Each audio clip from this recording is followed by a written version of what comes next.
Hey guys! You.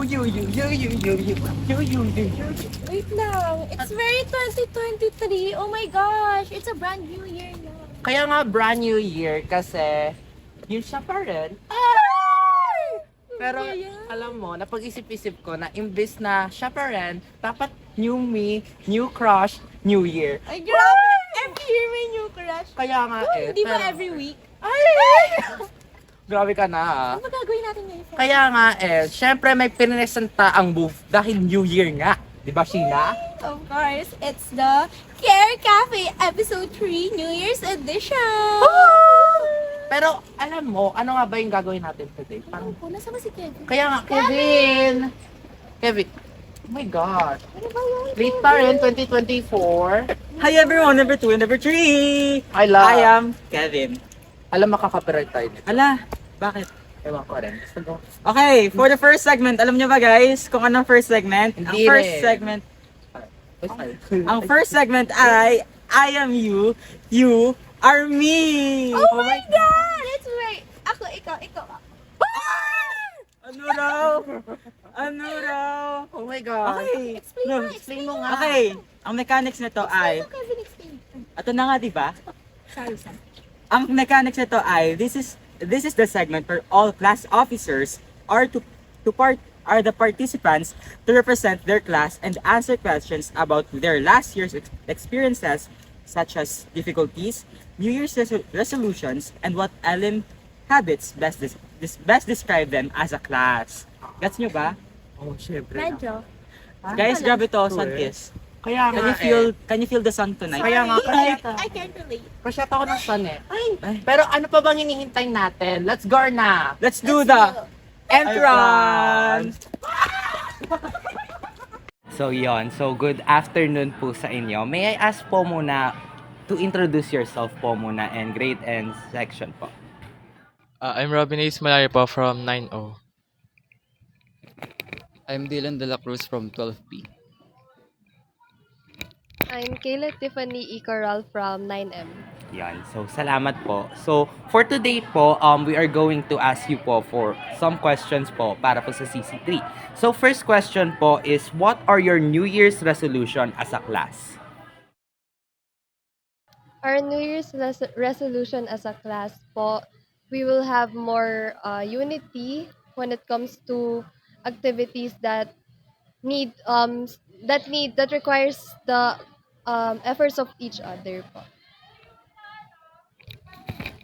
Just like what she said, our New Year's resolution as a class involves about being together and working together to provide a more better synergy for our class.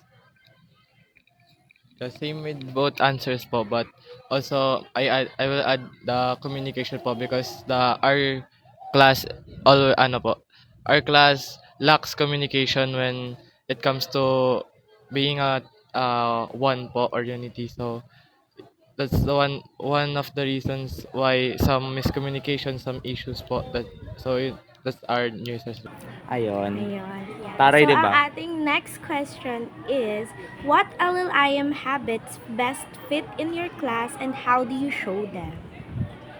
Yeah. For us po, I think synergy po is best fit us because we always synergize po, always working together, but yun nga po, we lack on communications lang po, but we are good in synergizing po. In our class, I think the best habit that suits our class is the habit of thinking win-win because in our class, whenever we decide and talk about some things, we always prioritize being able to have a consensus on whether we, the class, have agree on something before deciding on the things that we are gonna do. For our class po in 9M, I think the habit that best describes your section is habit 5, seek first to understand then to be understood. If I'm not mistaken, it's habit 5 po, no? Okay. So, habit 5 po because um, it is of course necessary to have a mutual understanding of each other's situation in our class. So, as the class president and as well as a friend to them, as being a friend to them, seeking first to understand and to be understood is a necessary stepping stone for a more for a stronger bond in our class. Ayun. So, 'di ba Sheena, napaka-ano. Grabe. It's very, ano, huy, huy. Pero anyways, for the third question naman po, have you encountered difficulties as a class po last year? And if so po, how will you keep it from happening again this year po? Ayun. Ayan, repeat natin para sa kanya. Have you encountered difficulties as a class? If so, how will you keep it from happening again this year? Yes po, we did encounter several difficulties as a class. Not there are also personal problems faced. So in order to avoid that this school year, what we would do is to become more open to one another, as well as being sensitive enough to the needs of each other, so that we will avoid overlooking the situation of each other. In our class of 12P, of course, we face a lot of problems, and I think by communicating and being open to each other, we'll be able to fix it. They're saying that communication is key, but I think comprehension is much more important than that. So I think by being able to communicate and comprehend all of us, we will provide a better solutions for every problems that we face. Just like what they said po, uh, we also faced difficulties in our class, especially when it comes to communications, because not every time someone has the same uh, experiences, or uh, that has the same situations in life. So everyone should understand or seek for the perspective of others, for them to for us to really understand one another and avoid those kind of issues. Wow. Grabe. Grabe yung mga sagot nila, di ba? Kaya nga, it's giving Miss Universe. Okay, so for our next and last question, what do you think are the best LLIM habits that could make the whole class intact and have a strong connection to each other? uh, for me po is two po siya for me is una po is find your voice, because if no one speaks up about the things that is happening, if no one stands up for him or himself, uh well wala pong mangyayari. So mas okay po if we talk to each other, and then the next habit po is seek first to be understand and to be understood, because if may nag-voice out po and then he or she is not understood po, well, wala pong mangyayari. So that's, I think na yun po yung dalawang need po ma-apply po sa amin and mag-work po together. For our class naman, I think habit one, be proactive, and the habit synergy is better. Uh, is what will make our class be better, since by being proactive, you can focus on the things that we can do and not the things that we cannot do. And by synergizing, we are able to work together and provide better solutions to our problems. Um, for 9M naman po, I think the best habit that would help us improve is habit 3, think win-win, because first of all, being a class should being a class, we should as a class we should always have the mindset that everyone in this class grows together, everyone excels together, no one is left behind. So of course it is a must to think win-win in order for us to do that. And also, just like what he said po, habit 7, synergy, because without collaboration, without cooperation as a class, we won't be able to do that. And there in our class po kasi there are different groups of people. So it's not, it should not be like that. It should not be 9M sub 1, sub 2. It should not be like that. It should be 9M as a whole, and together. We are together as one, as a class. Ay. Taray. Ay. We are together as... Ay! Oh my God. Pero yun po, so we are very thankful po dahil na pumayag po kayong makipag-interview sa amin. So once again po, thank you po sa inyo lahat. Yun po. Hello! May I ask you to introduce yourself, grade and section din po. Hi everyone, I'm Francia Sesepo from 10L, the class president of 10L. Yay! President siya. So, welcome po sa bagong segment ng Care Cafe, titled, I Am You, You Are Me. So, for the first question po is, what are your New Year's resolution as a class?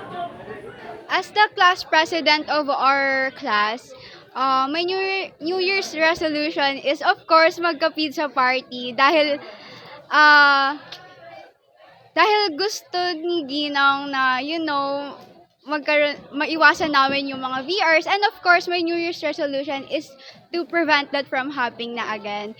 Like para naman ma-execute namin yan is of course magkakaroon kami ng productivity and of course cooperative process para sa aming section. Wow, grabe naman Taray yun. naman. Gusto ko rin magkaroon ng pizza party. So, Ay, oo. Kasi gusto ko ng pizza eh. Bumili ka. Do. Okay, anyways, for the second question is, what LLIM habits best fit in your class and how do you show them?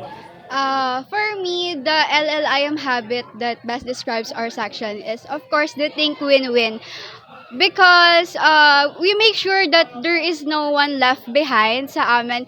And rather than thinking na we are competing with each other, ay iisipin namin na we are having the cooperative idea or magkaroon kami ng think win-win mindset, lalo na para makagraduate and ma-unleash namin yung mga talents namin ng bawat isa.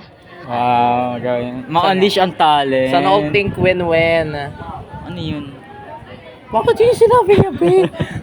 Anyways, for the third question po is, have you encountered difficulties as a class? If so, how will you keep it from happening again this year?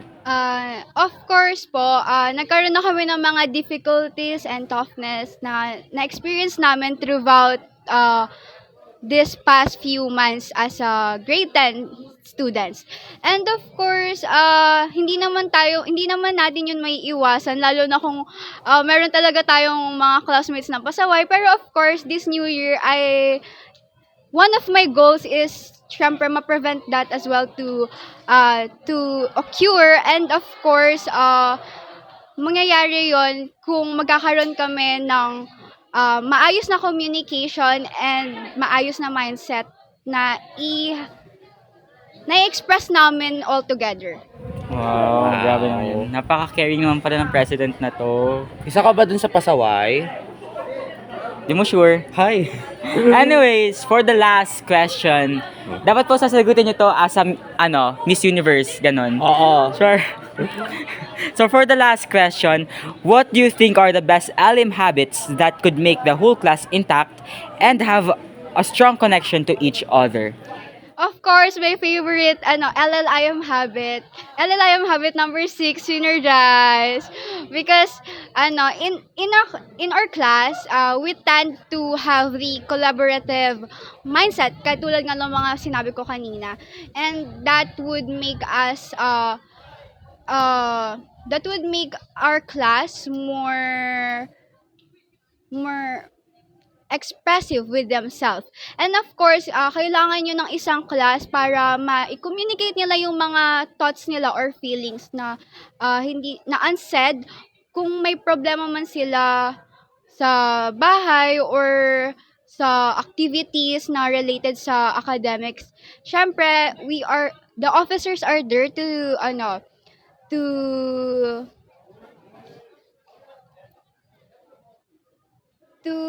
to think possible answers or solutions para sa kanila. And of course, we are there naman para sumuport sa kanila. And if there is someone na gustong i-express yung talents niya on contest, syempre we are there to support them as a whole class. That's all. Oh, thank you naman po ate. So, meron po ba kayong gustong i-shoutout sa class nyo or yung class advisor nyo? Shout out sa 10L. Sana mas maging productive na tayo at hindi na mahuli sa mga deadline. And shout out kay Miss Jazz, our best teacher in the whole wide world. Wow! Hi, Miss. Sana hindi ka po nagsasawa sa amin. Thank you. So, Thank you yun. po. Salamat. So, good afternoon po. May I ask you to introduce your name po and grade and section? I'm Farhana Blesile Isla and I'm from 10M. I'm J. Moy Sasaleco and I'm from 11P. So palakpakan naman natin sila. Oh, hindi ba? So anyways po, so we have this is for CC3 po and we are going to ask you some questions po. So firstly po, what are your New Year's resolution as a class? Ako muna. For our class, 10M, siguro yung New Year's resolution namin is yung makontinue siguro yung organization ng klase. Tsaka mas lalong mag-grow yung isa't isa sa amin, lalong-lalo na in communication and understanding to each other. Sa amin naman para sa 11P, ang New Year's resolution lang namin is magawa lang namin ng tama kung ano yung mga nagagawa naming tama ngayon and mag-improve pa ng mag-improve sa academics. Ayan tayo naman, very tawag dito, very leader. Ay. Anyways, for the second question naman po, what LLIM habit best fit in your class and how do you show them? For our class, yung LLIM habit siguro is yung habit 6, yung synergize. Kasi most of the time, madaming mga activities na ginagawa as a class and as a batch. And I think ayun yung pinaka-habit na nagagawa namin kasi we have to do teamwork, lalong-lalo na nung last concert namin sa Filipino, yung concert 10. Ayun lang, thank you. Para sa akin yung be proactive and synergize kasi kailangan natin maging proactive lalo na kung pagdating sa academics and mahirap pag nagka-crop tayo lagi. And synergy, syempre as a class, kailangan andun yung may isa kayong will papunta sa isang goal para pare-pareho kayo ng destination. No, next naman, like, oh my gosh, sana all. Uy. Anyways, for the third question naman po, have you encountered any difficulties as a class? And if so, how will you keep it from happening again this year? As a class, nung last year, before syempre mag-New Year, siguro madami yung mga hindi nakakapagpasa on time. Madaming nagka-cram, madaming nagpa-procrastinate. And minsan, hindi minsan actually, madalas kaming nasisita doon. And siguro para ma-avoid namin siya this year, siguro we will help each other na lang. Parang magkakaroon kami ng parang tanungan every time na para maghabol ng schoolworks, para matulungan din namin yung isa't isa, para sabay-sabay din kaming graduate or mag-moving up with flying colors. Flying colors? Flying colors. Yung sa amin naman, actually same problem lang din pero para ma-resolve namin yon, kailangan lang namin na maging mas proactive and kailangan namin mas maging disiplinado para magawa namin ng nasa oras, nasa tama yung mga kailangan namin gawin. Paano mong disiplinado, kuya? Discipline, kung ano yung kailangan mong gawin, yun yung uunahin mo.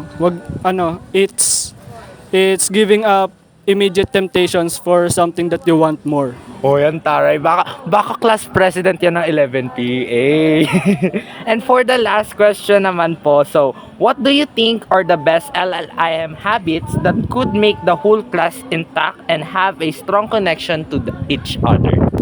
Dun sa 10M naman, since kanina ko pa sinasabi yung synergize part siya, and also I think part din para maging intact yung class namin, yung habit 5, seek first to understand, then to be understood. Kasi first of all sa klase, kailangan number one talaga yung communication and yung pagkakaintindihan para ma-resolve yung mga problems namin sa isa't isa and para din magkaroon ng mas magandang bond para comfortable din yung mga classmates ko sa akin tsaka sa ibang officers. Ayun lang. Para sa akin, ano lang, synergy. Kasi obvious naman na yun, kailangan namin magtulungan, kailangan namin maghatakan pataas para pare-pareho kaming umanlad sa class. Yon, next naman. So, bigyan naman natin ng palakpakan yun. Sound effects na lang sa edit. Anyway, so, anyone naman po na gusto nyong i-shout out dito po sa video po natin ngayon? Shout out, shout out sa classmates ko, kay Zailin, kay Eunice, kay Chan, kay Ashia from 10L.